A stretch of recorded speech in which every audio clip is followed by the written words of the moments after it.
I didn't find God when things were going well for me. I found him when I completely ran out of options. And if I'm being honest, I didn't even really find him. I hit a point in my life where I had nowhere else to go. I was locked up in prison. I was angry. Um, I was violent. It's all I knew. I was completely out of control. For the first 2 years of my incarceration, I fought. Again, that's all I knew. So I stayed in trouble, stayed in confinement. I didn't care necessarily what happened to me because in my mind, I had already lost everything. So when you feel like that, like you've lost everything, you start living like nothing matters. You stop thinking about the consequences of your behavior. You stop thinking about your future. Um, you stop thinking about who you could become because in your mind, it's already over. You already lost. My family wanted absolutely nothing to do with me. The people who raised me, my aunt and uncle, they cut me off. Everyone disappeared. And I don't say that because I want sympathy. I'm not seeking that. I say that because that's where my mindset was, alone, abandoned, and very angry. Except one person, my mom, was there for me when she wasn't before. The same woman who had struggled with drug addiction was the one who showed up and stood in my corner for me. And that messed with me because I just didn't understand it. I didn't think I deserved it from her or anyone. And when you don't think you deserve something, you don't know how to receive it. And so even when people show up in those moments, like my mom did, I still felt alone. But even with that, I was still, very angry, still fighting, still just lost as a person. And here's what most people don't understand is anger can become your identity. It becomes your armor. It becomes your protection because if you stay angry, you don't have to feel pain because the anger overcomes that. You don't have to feel any regret. You don't have to feel any shame until one moment everything shifted for me. I was in confinement, just me in a cell, just boxers on because they take everything from you.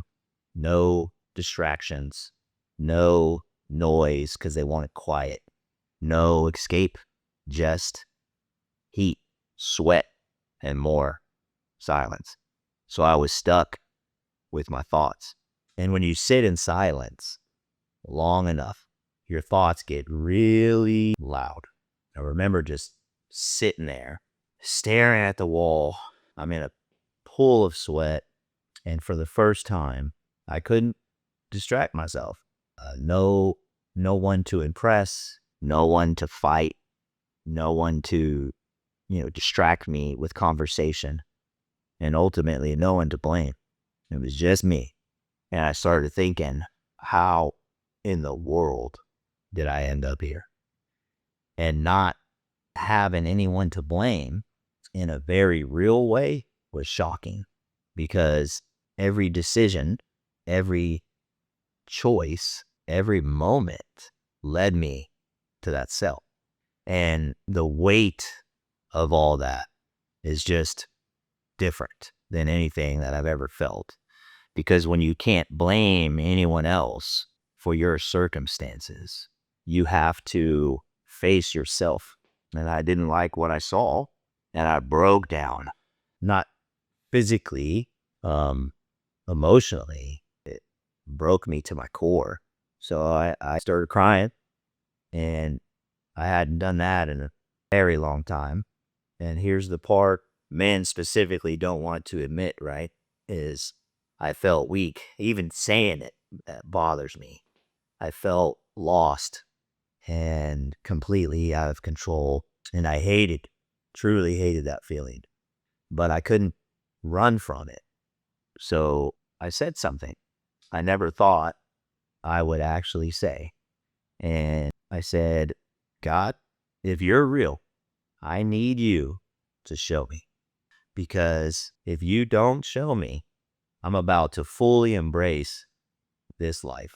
I'm about to become something that I don't think I could come back from. And that wasn't dramatic. That was me being real with God. I was at a crossroads, and I knew it. And I knew I couldn't do it by myself. That night, though, nothing happened. No voice, no sound, no sign whatsoever. Nothing. I cried myself to sleep, actually. And if I'm being honest, part of me thought that this is exactly like what I expected. No answer. But the next day, something happened. And a chaplain knocked on my door. And he said he was supposed to hand me this Bible.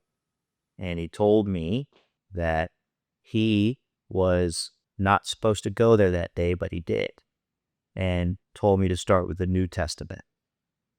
And so for the first time in my life, I read the Bible. And I read it because I was seeking change. I knew I needed to change, right? So I was in confinement. I sat there all day, reading, thinking, trying to process the words that I read. And something started shifting inside me. Not instantly, not something dramatic, but slowly started shifting. And that's the part most people miss. They expect transformation to be this big change, but real change starts quietly. I started seeing myself differently, not as a victim, but as a man who needed to change who he was. I had issues. And for the first time, I didn't just want to get out of prison. I wanted out of who I was. And that's where surrender started for me. And I fought it. Even in that moment, like there's this internal battle going inside. Because surrender, it doesn't feel natural. It almost feels like you're losing. It feels like you're giving up. But what I didn't understand then was that surrender isn't losing. It's letting go of what's been destroying you, letting go of that part of you. Because I tried control, right? It led me to prison. I tried control again while I was in prison. It led me to confinement. Then I tried control again outside of prison, and it led me to destroying my marriage. I was the problem. And surrender was the beginning of change for me. Not overnight change, definitely not perfect change, but directional change. God didn't fix my life in one moment. He started rebuilding me one decision at a time.